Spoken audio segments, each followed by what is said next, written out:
Hi, my name is Jeremy. I'm the founder and CEO of Rent Better, and welcome to today's webinar. Thanks so much for joining us on the topic of inspections, also sometimes known as open houses. Today we're going to basically go through a couple of different methods that are being used at the moment. What's the purpose and why you actually do an open house?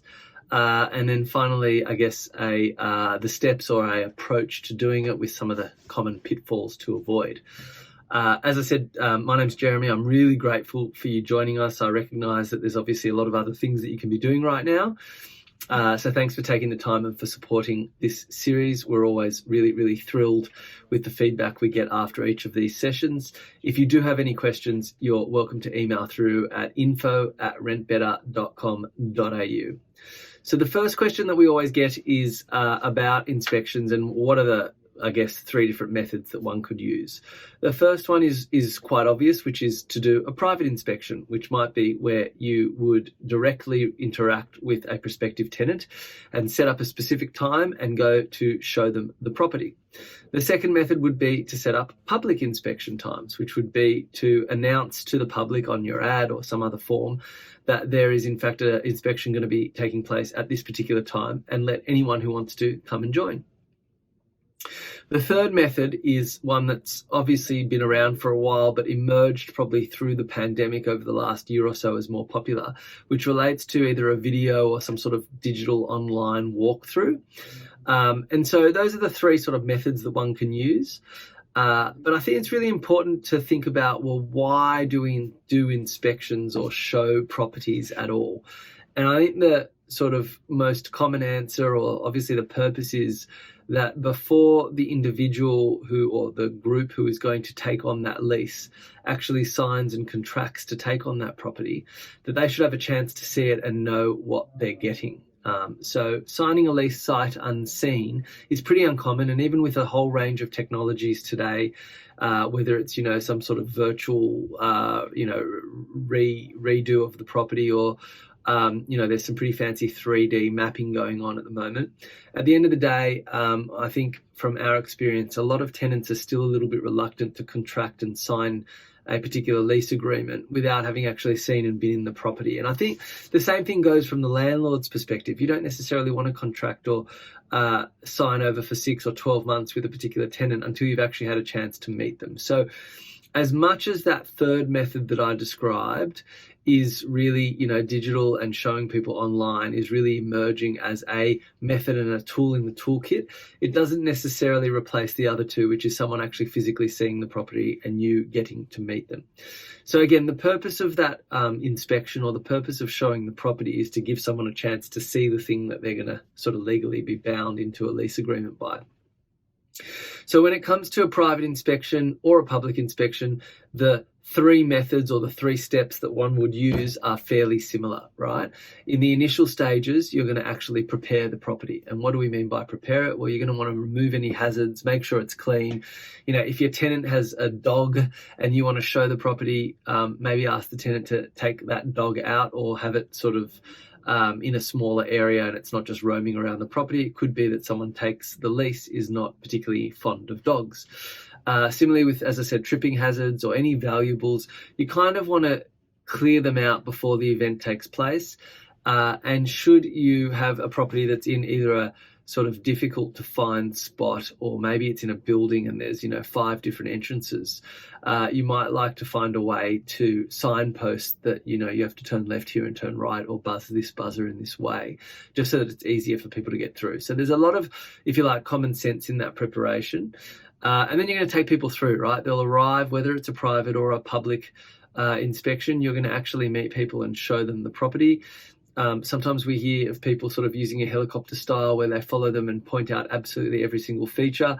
The other end of the spectrum is to sort of just open the door and show people and say, hey, here you go, I'll see you later. Finding a sort of middle ground there is usually the best approach, which might be to say, there's a balcony, or there's 2 bedrooms, or there's some things. If you need any help, I'm more than happy to help you, but by all means, just take a look around. It tends to sort of put people at ease a little bit more and let them have their own experience while they're looking through the property.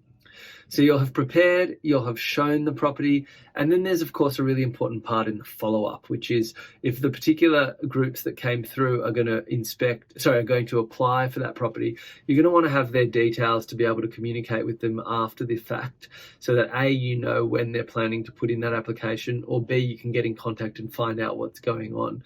So it does help in different ways to either get their details, or if they've already inquired, just to sort of know who it was that's inquired so that you know you've got their details. But doing a follow-up just as a general courtesy and way to speak to people is really positive. So as we mentioned at the start, there's, again, private and public inspections, which would follow that step process. The third method on the digital and, showing a video seems to have increased in popularity. But what we found from a lot of our customers is that it doesn't necessarily drive a difference in behavior. And what do I mean by that? Well, right now, when you do a particular ad, or when you typically show your property to people before an inspection, you're likely to use photos. You may use a professional photographer, or just some iPhone photos, or your own mobile devices photos. And obviously that has a pretty low cost to it. When you do a video, yes, you could do a hand, do one that you've made yourself. But we do see people spending quite a bit on different professional setups with videos. And the question to ask is, I guess, is it really going to drive up the value of the rent that you'll collect, or the ease of someone seeing the property? Or is it driving up the cost per lead and the cost per inquiry? Because what we've heard from a lot of our customers is that if you put the video up, people will obviously watch it, but they're not necessarily inquiring further, or you don't necessarily get a better lead quality. You just get people looking at the video.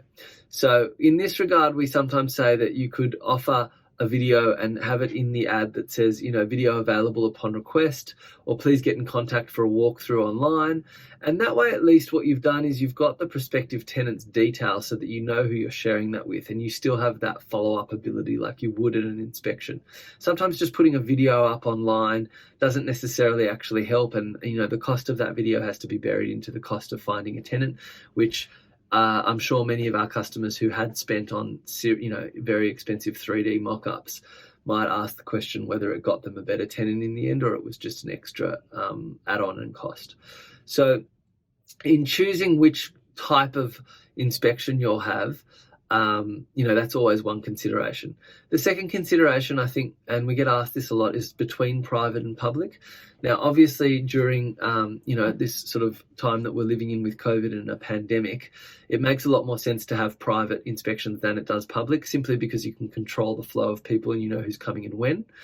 But also our typically we'd guide people to, in the first instance, set up your ad or set up your property with private inspections, because it means anyone who's interested is going to contact you and ask about the inspection and ask the main questions, and you get a chance to gauge their level of interest and what things they're asking about that may either not have been answered in your ad, or that you may need to consider. And you'll know that if nobody's responding after, 3-4 days, then it could be that there's something that needs to be tweaked, whether it's the price or the way you've described something. And similarly, if you get 400 inquiries that say, can I have pets here? Well, you might want to clarify that in the body of the ad so that people at least know the answer. And so finally, I think choosing that method of inspection becomes, again, a personal preference more than anything, but something that, you can use as a tool, as I said, to gauge interest first. If you get a lot of interest, maybe you'd like to make it public. And then, of course, you can always decide whether or not you do need some sort of digital video or alternative, format of inspection for people to do on their own. Assuming you've gone through those 3 steps of preparing, then showing, and then following up, it should lead you to a place where the prospective tenant, I guess, has a chance to see the place, to know whether it's right for them, and give you the opportunity to get them to apply for that property and take them through the process from there. Hopefully that's covered all the questions that one might have around inspections. We're more than happy to answer any questions if there's anything else that you'd like to know, and you're welcome to email us at info@rentbetter.com.au. Thanks again for your time. Have a lovely day.